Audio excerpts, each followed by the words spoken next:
covetousness is the character defect of if only. If only this or that or the other thing would occur, then I'd be okay. And then when this or that or the other thing occurs, then greed happens and it says it's not enough. And this is a loop that we get caught in. But so we begin by just being grateful. This is being present in the moment and being grateful for what is right now. To be just grateful for life. Not grateful because I can list a bunch of stuff that I have that other people don't have. I got a new pair of sneakers. I'm grateful. I got new shoes. Other people don't even have shoes. Other people don't even have feet. That's not a reason to. That's the kind of gratitude that sets us above the person that has less. And that's the kind of gratitude that has me, when the person on the street asks me for money, me giving it to him from I'm up here and he's down here. What I want to do is see that this is a communion of equals, that temporarily I happen to have money in my pocket. Temporarily. I have something that temporarily they don't have. So let me give that. When there's a task that needs to be done and our friend doesn't have the ability, the capability, the knowledge, the expertise to do it, but we do, we help. Because temporarily, we have a talent that they don't have. And so we share it.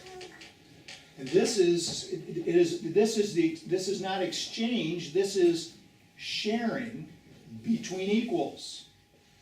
So this is really the key to the whole thing, is that as I give my service, I can't be acting like I'm giving my service from some exalted station to this lower person.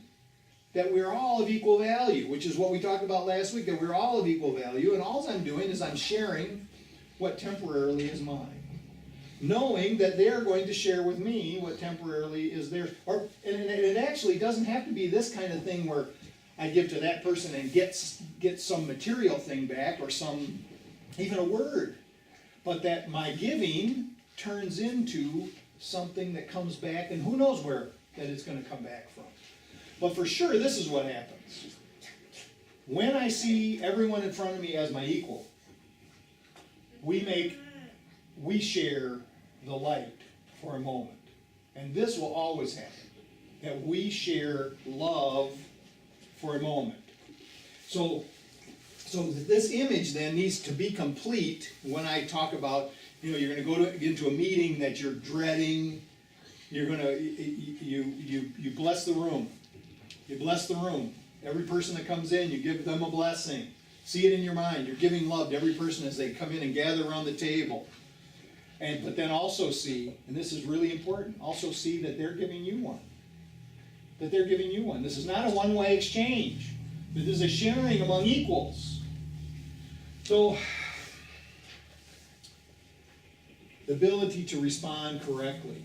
This is our responsibility, our job in this world is to bring to it that which only we have to bring.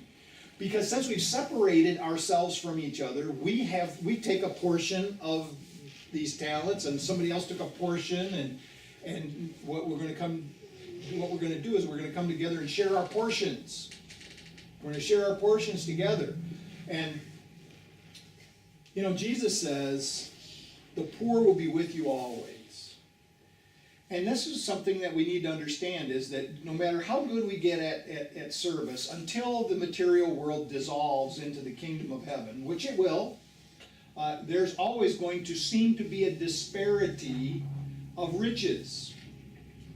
This is okay. This is okay, because we don't know why. We don't quite understand when we know that there actually is abundance available. At least intellectually, we know that we live in an abundant universe. That the old idea that there's only so many resources to go around, and if I get more, the other person has to have less. This is not true. There's an abundance for everyone. And I know it used to be that was the truism, that there was a pie and it was only so big, and if I got a big piece of the pie, somebody else had to get a small piece of the pie. Doesn't have to be that way. It's not that way in spirit. But anyway, some people decide they want a small piece of the pie. Not consciously. Maybe all sorts of reasons why. all sorts of things going on in the mind, all sorts of unconscious reasons. But that's not for us to even worry about. Our thing is, we give what we have, we give what we can, we give of ourselves when it's asked. Freely, knowing that the benefit we receive will actually be greater than what we give. So, and being of service does not mean that we get to tell people what to do. It does not mean that we require them to act a certain way in order to qualify for our service. It just means that we give to them. We're not the boss of anybody. It's a burden to have to be the boss. It's a burden that we don't need. We need to control people's behavior. You know, this is one of the things that happens in recovery program is that we have some of the service that we do is that we try to carry a message to the addict who still suffers. And that message is that an addict, any addict, can stop using, lose a desire to use, and find a new way to live. But then we carry the message to people and they use. They used. What the heck? And we get mad at them. Fear generates this anger, we get upset, and sometimes people keep coming in and they're going out and coming in and going out, and you're all upset with them.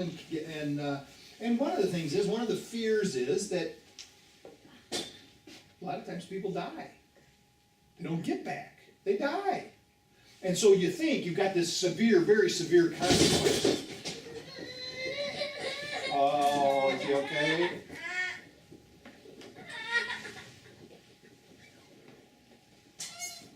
The chair tipped over.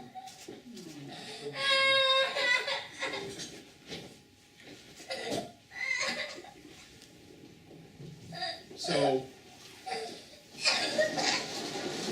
there's this very severe consequence of the person dies. And so we're saying to folks, well, if, the reason I'm very concerned, I'm upset with you is because, you could have died out there. Well, if they're back in front of you again, they didn't. All right? If they did, they're still whole in spirit. This is my belief. This is what I have to see. That yes, I would rather that they were here with me, but that they still are whole. But here's the thing that we don't know about these events that happen. We don't know which relapse brings death, but we also don't know which relapse results in the great American novel. That experience that was had then turns into something to be sure. We don't know which relapse brings the person back with the most powerful message that they could carry to the next newcomer. So we don't need to tell them. We don't need to tell them. What we do is we share our experience. And this is the same thing in all these other things in life. We share our experience, strength, and hope. We share what we have within us. We give what we can give. We give what is ours to give. And the Course says about this is to have, give all to all. And it doesn't mean give all your money, although sometimes that may be appropriate. Give all to all means to give everything that's you, all of yourself, to invest your whole self without worry. To give everything that you have to give without worrying about not having enough, without being depleted.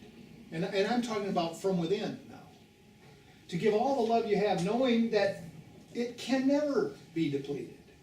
Because as soon as this starts happening, then we walk around the world fulfilled. We walk around knowing that we have enough. We walk around knowing that we are fully able to respond correctly. We walk around knowing that our responsibility is not a burden, but that it is a joyous task.